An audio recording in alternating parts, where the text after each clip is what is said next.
My name is Mark Evans, and I'd like to welcome you to Marketing Spark, the podcast that delivers small doses of insight, tools, and tips from marketers and entrepreneurs in the trenches. By small doses, it's conversations that are 15 minutes or less. On today's show, I'm talking with Mitch Solway. Like myself, Mitch is a fractional CMO. He has led scale-ups at Canadian startups such as Lavalife, FreshBooks, and Vidyard. Mitch works with startups looking to build their marketing teams to succeed and deliver on results. Welcome to Marketing Spark, Mitch. Hey, Mark. Great to be here. So, Mitch, you and I discussed a number of topics that we could cover on this episode, and I'm curious about why you wanted to talk about building marketing teams. There's a few reasons. One is there's a lot of content and a lot of conversations today about sort of tactical marketing and marketing practices, and that's really good. But one of the questions I get most often that people don't have a lot of context around is when it's time to scale up is how do you actually build a team that is going to be able to deliver on your results. So I'm hoping that's going to offer some fresh insights and some new thinking for people that are sort of struggling with those questions. It is interesting that there is a fascination right now with tactical execution because I think a lot of companies, particularly B2B companies, are scrambling for leads. They believe that if that's going to happen, they have to do something. So it's one of the reasons why you see a lot of content marketing, webinars, ebooks, social media activity. But do you think that companies are making a mistake by not taking a step back and looking at what's our strategic focus and how should we structure our marketing team so that we can succeed now? Yeah, I don't know if it's hard to say it's a mistake because building a good marketing organization, like any good team, it's hard. And it's not something everyone's had an opportunity to do. And there's always pressure and demands on delivering short-term results. What I want to talk today in terms of the importance of building a team will help some people take that step back. And it's hard. People are stuck in the day-to-day. But if you really want to succeed and sort of get out of that day-to-day grind, you do need to be able to take a step back and think strategically about your long-term growth plan and how you're going to systematically achieve that. So before I get into how you actually help startups, maybe you can provide a little bit of context about the kind of companies that you work for. How big are they? Where are they in terms of their growth? And why do they call you in? So I'm hearing from companies at really different stages of growth. If when I tell people what I do is I say, I really want to come in post product market fit, and maybe you've got a small marketing organization, but the CEO and the marketing team together agree that they're not really sure about how they're going to reach that next level of growth. So you've got product market fit. So it's not like we don't even know what we're doing yet. Probably not the best time to bring me in as a fractional CMO. But we're like, we think we've got something here, but we need to bring in someone that can help us sort of do the heavy lifting that needs to get done to break through to that next level of growth. So is there a secret formula that you use when you're building a marketing team? Have you built the same kind of teams at every company that you work with? Well, there is a secret formula, and I can't share that today.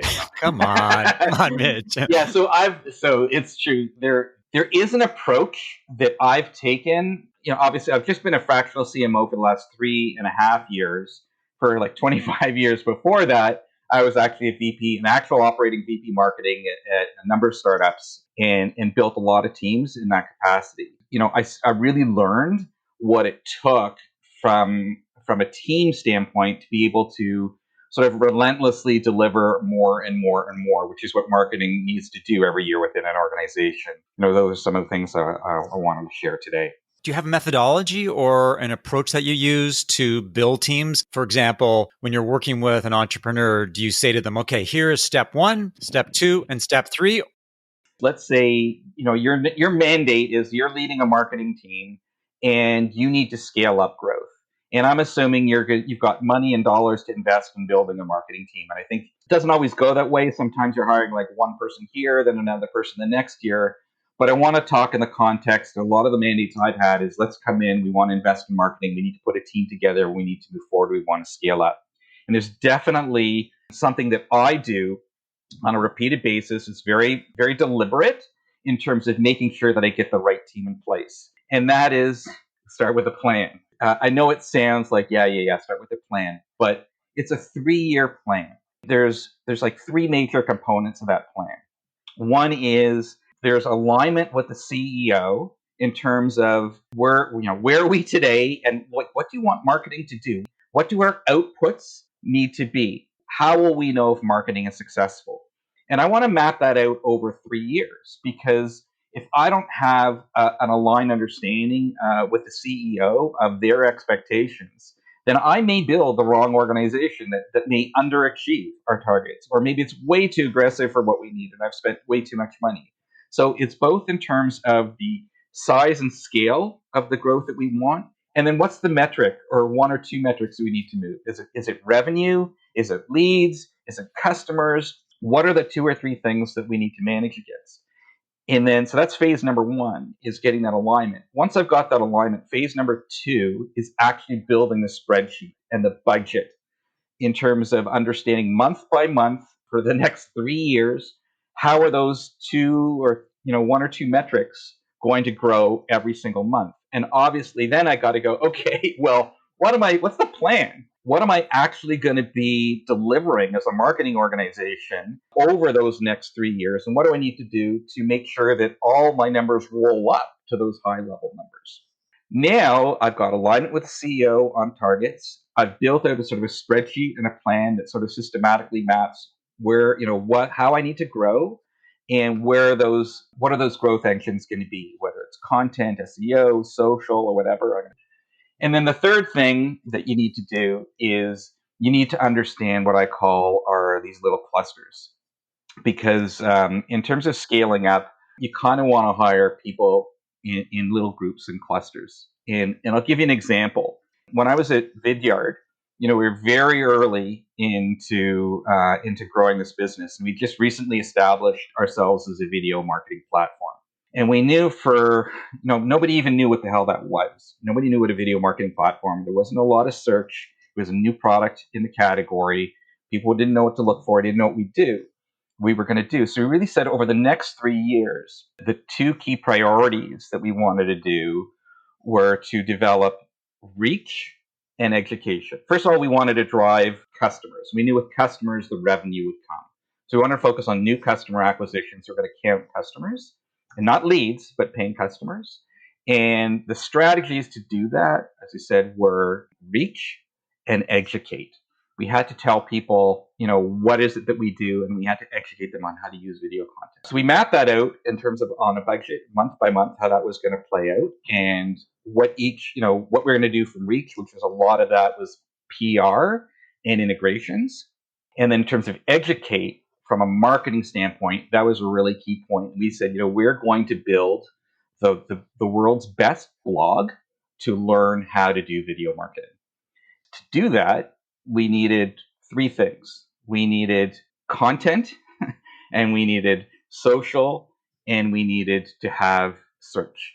One of the first things I would do then is, if I know this is what the key elements to grow my volume and my reach and my education, is I would then go and hire like those three people that would manage those three things together. They'd manage someone to write content, someone to do social promotion of that content, and someone to manage some of the SEO and getting that content placed on different sites, and then to optimize that content for search over time. Because we knew at some point people were going to start searching for our content. So that's a sort of an end-to-end discussion of how we sort of went about things at Vidyard. So you put your plan together, you're aligned with the CEO, which is always important, and then you look at building a team. Now, here's an interesting question. What's the balance between building a team and hiring the best talent? Can you have a team of all-stars, and should you? Now, I'm a hockey fan, I'm a hockey player, and when I look at the Toronto Maple Leafs, one of their problems is they have 4 really, really good players who they pay a lot of money to, and the rest of the team suffers because there's not a lot of, the talent isn't spread out. It's all at the very top. So my question is, what approach should a company take when it comes to building a team? All-stars or a group of really good players all around? Well, all-stars, of course, but an all-star doesn't necessarily mean the top talent. I'll give you an example. When I was at FreshBooks, we were actually looking to hire someone to manage our whole affiliate program. I had a candidate that was unbelievable. They were the strongest candidate I'd interviewed. But I was hesitating because they didn't really align with the values and the culture of the company. They were very, results at all costs driven, right? They would basically do anything to deliver results. It was part of their makeup and their DNA that made them so strong at what they were doing. But at FreshBooks, there were certain areas where we were willing to not be as aggressive, or it wasn't at all costs, because we had a brand and a reputation and an image we wanted to convey. And we didn't want to just like trick somebody into converting. There's an example of where there was a top talent, someone who was really the best of the best. But, I remember holding Mike McDermott's hand. He said, just hold my hand as we tell this candidate that we can't hire them. But what we also did is, we reached out to some other companies and partners that we knew that were looking for someone that talented. So it's not always the talent. So one area is they may have the talent, but they might not be the fit. And the other part that's really important to remember in terms of top talent or the A team is, remember, the first thing I talked about in my plan is aligning to certain metrics and outcomes. Is you want to make sure part of getting top talent is that the people that you're hiring, the employees you're hiring, not only are super passionate about the role you're going to give them, but they totally are motivated by the outcomes that the marketing team needs to deliver. So there's nothing more frustrating than to have somebody, maybe, really loves their content, and they're getting a lot of people to read it, but it's not converted. They're not really incentivized. They're not really motivated by that conversion metric, versus somebody that loves to write content. And every time they see somebody converting, they're like, oh my God, that was amazing. I want to do more like that. Sometimes you want the former, sometimes you want the latter. There's really tricky things, but knowing what those metrics and those outcomes need to be when you hire and build your marketing team, it's paramount that the people you hire are naturally motivated and incentivized by the kinds of outcomes that you need your team to deliver. Otherwise, you're just going to struggle and struggle working with someone that's really good at what they do, but at the end of the day, they just can't get behind the kind of metrics and results and outcomes that you need them to deliver. On the flip side, what are some of the pitfalls that companies should avoid when they're building a marketing team? So what are some of the things that they shouldn't do, or the people that they shouldn't hire for that matter? Hiring is a huge conversation. I would say some of the pitfalls, and the hardest thing in marketing is when you've got just like any company, when you've got a role to fill and you're just not seeing the right candidates. And you're like, I'm just going to hire this person because maybe they're good enough, maybe almost. The biggest mistake is just hiring somebody that isn't just going to play at the same level of the rest of your team. Everybody you bring on your team needs to feel like everyone else on the team is not going to bring results down. It's going to play at their level or even raise the bar. And if you bring somebody in that is just not going to perform and contribute at that level, it's got so much negative energy, not just for the rest of your team and for your results. You're really never going to get there. But also for that person, it's really not fair because you kind of know they're not going to deliver. Eventually it's not going to work out. You're going to have to let them go, and you all have invested so much time and so much negative energy around that it's just really not fair to that candidate when maybe there's another scenario that they could step into where they could really do a much better job. Being really patient and being really committed to building, that high performing team, that if you get your plan right, you know the exact roles you need to hire for. If you know your outcomes, you hire people that are motivated by the outcomes. And then the third thing is obviously what's the culture that you're building your company, making sure that people share those values and they have that culture, whether it's collaboration, teamwork, whatever, that the team's going to work well together and feed off each other. One final question. A lot of companies are looking to outsource some of their marketing. How do freelancers, consultants, and contractors fit into marketing teams? And how do you make sure that your team sees the value of tapping into external expertise? That's a great question. And a lot of companies will ask sort of similar question is, what should I insource and what should I outsource? I think part of your plan, again, we'll go back to that 3-year plan. You've got these anchor and these tenant capabilities that you're going to need to deliver.